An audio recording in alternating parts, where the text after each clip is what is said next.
কেমন প্রার্থনা যা ঈশ্বরের হৃদয়কে ছুঁয়ে যায়, যা ঈশ্বর কখনো ফিরিয়ে দেন না। গীত সংগীতাতে রাজা দাউদ লিখেছেন, ধার্মিকগণের প্রতি সদাপ্রভুর দৃষ্টি আছে, তাহাদের আর্তনাদের প্রতি তাহার কর্ণ আছে।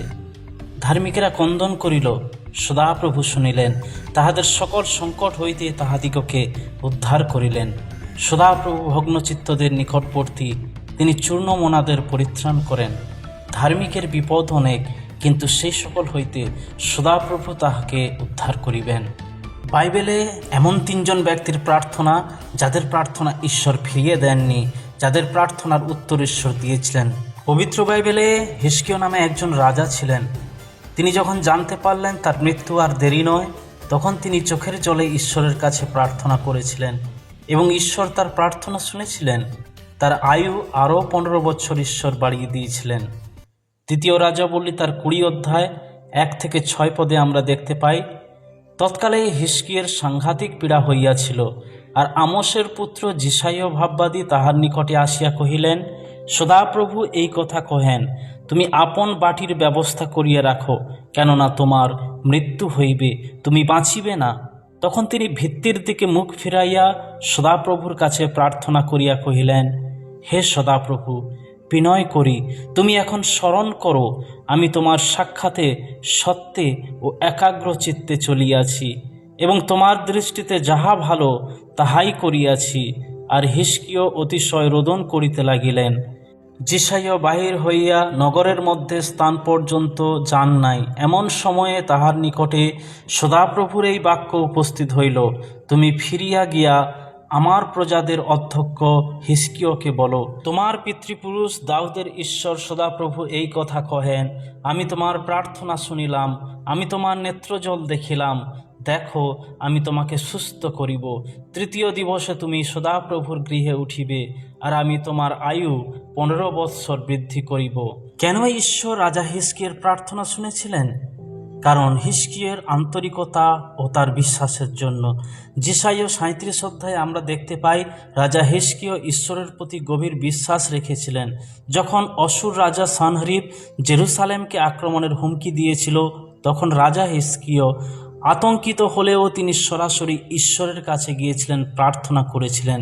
তিনি বিশ্বাস করতেন যে একমাত্র ঈশ্বরই তাদের উদ্ধার করতে পারেন। তিনি প্রার্থনা করেছিলেন, হে পৃথিবীর সমস্ত রাজ্যের ঈশ্বর সদাপ্রভু, তুমি স্বর্গের উপরে বিরাজমান, তুমি একমাত্র ঈশ্বর, আমাদের উদ্ধার করো।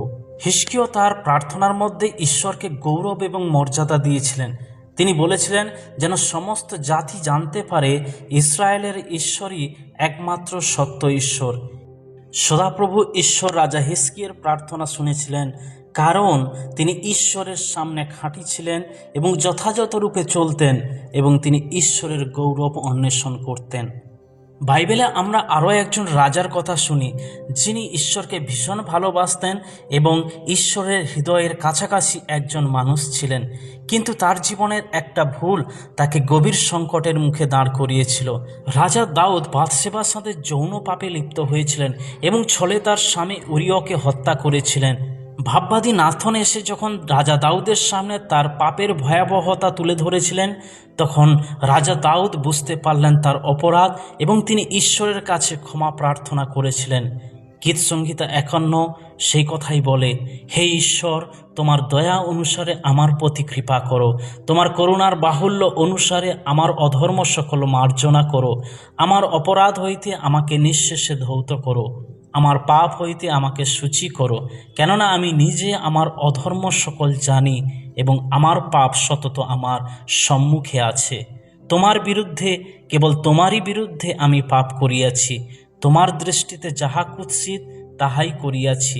অতএব তুমি আপন বাক্যে ধর্মময়, আপন বিচারে নির্দোষ রহিয়াছ।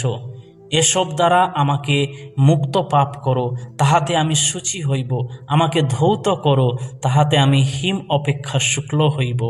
আমার পাপসমূহের প্রতি মুখ আচ্ছাদন করো, আমার সকল অপরাধ মার্জনা করো। হে ঈশ্বর, আমাতে বিশুদ্ধ অন্তঃকরণ সৃষ্টি করো, আমার অন্তরে সুস্থির আত্মাকে নতুন করিয়া দেও। তোমার সম্মুখ হইতে আমাকে দূর করিও না, তোমার পবিত্র আত্মাকে আমা হইতে হরণ করিও না। ঈশ্বরের গ্রাহ্য বলি ভগ্ন আত্মা, হে ঈশ্বর তুমি ভগ্ন ও চূর্ণ অন্তঃকরণ তুচ্ছ করিবে না।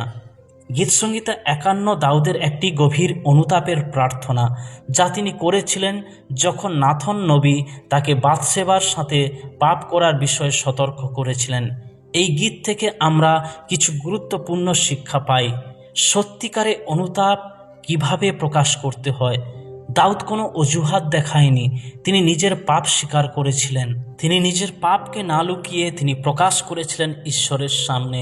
তিনি পাপ স্বীকার করেছিলেন, ঈশ্বরের কাছে ক্ষমা চেয়েছিলেন। আর তাই ঈশ্বর রাজা দাউদের প্রার্থনা শুনেছিলেন এবং তাকে ক্ষমা করেছিলেন। এবং তারপরেই রাজা দাউদ হয়েছিলেন ঈশ্বরের হৃদয়ের একজন কাছের লোক। পুরাতন নিয়মে আরও একজন ঈশ্বর ভক্তের প্রার্থনা আমরা দেখতে পাই, যার প্রার্থনা ঈশ্বর শুনেছিলেন, পরিত্যাগ করেননি, আর তিনি ছিলেন হান্না। প্রথম শমূয়েল তার প্রথম অধ্যায়ে আমরা হান্নার কথা জানতে পারি, যিনি নিঃসন্তান ছিলেন আর সন্তানহীন থাকার জন্য তার অন্তর, তার মন অত্যন্ত ব্যথিত, আর তাই তিক্ত প্রাণ নিয়ে ঈশ্বর সদাপ্রভুর কাছে প্রার্থনা উৎসর্গ করেছিলেন। লেখা রয়েছে, আর হান্না তিক্ত প্রাণ হইয়া সদাপ্রভুর উদ্দেশ্যে প্রার্থনা করিতে ও অনেক রোদন করিতে লাগিলেন। তিনি মানত করিয়া কহিলেন, হে বাহিনীগণের সদাপ্রভু, যদি তুমি তোমার এই দাসীর দুঃখের প্রতি দৃষ্টিপাত করো, আমাকে স্মরণ করো ও আপন দাসীকে ভুলিয়া না গিয়া আপন দাসীকে পুত্র সন্তান দেও, তবে আমি চিরদিনের জন্য তাহাকে সদাপ্রভুর উদ্দেশ্যে নিবেদন করিব। পবিত্র বাক্য বলে সদাপ্রভু তাকে স্মরণ করিলেন। তাহাতে নিরূপিত সময়ের মধ্যে হান্না গর্ভধারণ করিয়া পুত্র প্রসব করিলেন। আর আমি সদাপ্রভুর কাছে ইহাকে যাচনা করিয়া লইয়াছি, এই বলিয়া তাহার নাম শমূয়েল রাখিলেন। ঈশ্বর হান্নার প্রার্থনা শুনেছিলেন। তার পেছনে কয়েকটি গভীর আত্মিক কারণ আছে, যা আমরা প্রথম শমূয়েল 1 অধ্যায়ে দেখতে পাই। হান্না গর্ভধারণ করতে না পারার জন্য অত্যন্ত ব্যথিত ছিলেন। তিনি ঈশ্বরের সামনে কাঁদছিলেন এবং মনের গভীর থেকে প্রার্থনা করেছিলেন। আন্তরিকতার সাথে তিনি তার দুঃখ কষ্ট ঈশ্বরের কাছে বলছিলেন। ঈশ্বর বাইরের শব্দ নয়, হৃদয়ের কথা শোনেন। হান্নার প্রার্থনা ছিল সম্পূর্ণ আত্মনিবেদিত। হান্না প্রতিজ্ঞা করেছিলেন, যদি ঈশ্বর তাকে একটি পুত্র সন্তান দেন, তবে তিনি তাকে আজীবন ঈশ্বরের সেবায় উৎসর্গ করবেন। আর এমনটাই তিনি করেছিলেন। ঈশ্বরের কাছে তিনি যে প্রতিজ্ঞা দিয়েছিলেন, সেই প্রতিজ্ঞাকে তিনি বজায় রেখেছিলেন। হান্না বিনয়ী হয়ে ঈশ্বরের কাছে প্রার্থনা রেখেছিলেন। তিনি আশা করছিলেন, তিনি ঈশ্বরের কাছে দাবি করেননি। হান্না তার প্রার্থনার পরে শান্ত মনে চুপচাপ তিনি ফিরে গিয়েছিলেন। তিনি আর বিষণ্ণ মুখে ছিলেন না। তিনি জানতেন তার প্রার্থনা ঈশ্বর গ্রহণ করেছেন এবং তার উপরে তিনি আশা রেখেছিলেন, অপেক্ষা করছিলেন। প্রিয় বন্ধুরা, বাইবেল থেকে আমরা এই 3 জন ব্যক্তির প্রার্থনা দেখলাম, যাদের প্রার্থনার উত্তর ঈশ্বর দিয়েছিলেন। তাদের প্রার্থনা ভিন্ন ভিন্ন প্রকৃতির ছিল, কিন্তু তাদের এই প্রার্থনার মধ্যে কয়েকটি গুরুত্বপূর্ণ বিষয় ছিল, যেগুলো আমরা অনুসরণ করলে ঈশ্বর আমাদেরও প্রার্থনার উত্তর দেবেন। প্রথমত, তাদের প্রার্থনা ছিল নম্র ও ভগ্ন হৃদয়ের প্রার্থনা। গীতসংহিতা 51 তার 17 পদ বলে, ঈশ্বরের গ্রাহ্য বলি ভগ্ন আত্মা, হে ঈশ্বর তুমি ভগ্ন ও চূর্ণ অন্তঃকরণ তুচ্ছ করিবে না। দ্বিতীয়ত, তাদের প্রার্থনা ছিল খাঁটি বিশ্বাসে ভরা প্রার্থনা।